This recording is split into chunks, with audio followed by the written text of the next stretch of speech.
All right, next we're going to look at absolute extrema on infinite intervals. Let's suppose we have this function here and we're trying to find any absolute extrema and where they occur. All right, notice we have an infinite interval, negative infinity, positive infinity, and we have a function here. This is just a polynomial function here. So if it's a polynomial function, I know about end behavior.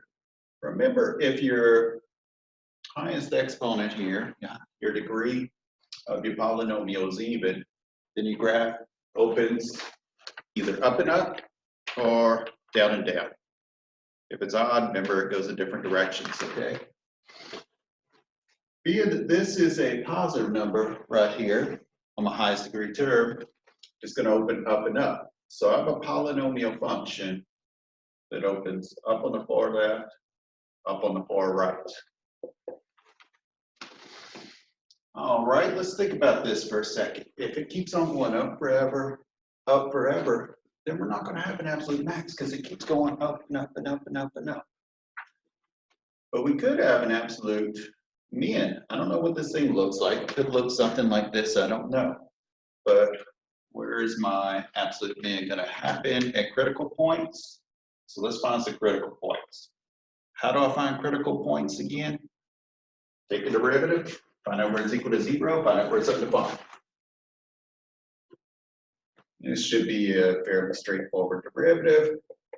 It's 8x minus 12. All right, that's not going to be undefined anywhere, so let's take it and set it equal to 0. So let's go ahead and solve this. So x is equal to 12/8. But if we simplify this fraction, we get what? 3, no, what am I doing? I get 3/2. 3/2. All right, what is it? That's where my derivative is equal to 0. That's where I have a critical point. So what is my absolute min going to be? We already said we have no absolute max. So what is my absolute min going to be? Well, I don't know yet, but it occurs right here at 3/2. So let's go ahead and evaluate my function at 3/2. Now again, notice we're evaluating our original function at 3/2. So it's going to be 4 times 3/2 squared minus 12 times 3/2 plus 10. I could care less if you put this part in your calculator now, just show me that work right there. And if you do this, you should get a value of 1.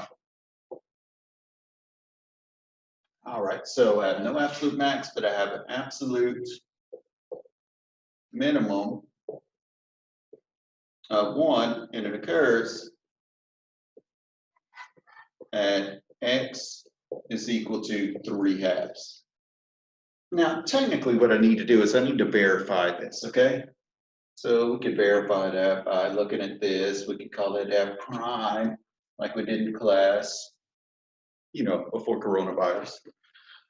And we can look at 3/2 here, and we can run test values here and here to see what happens. What if I run a test value for the left side of 3/2?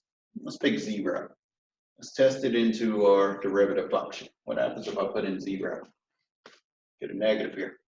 What happens if I use a test value here? Like let's say 2.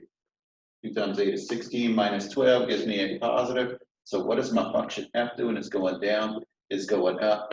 So I have a minimum right here at 3/2.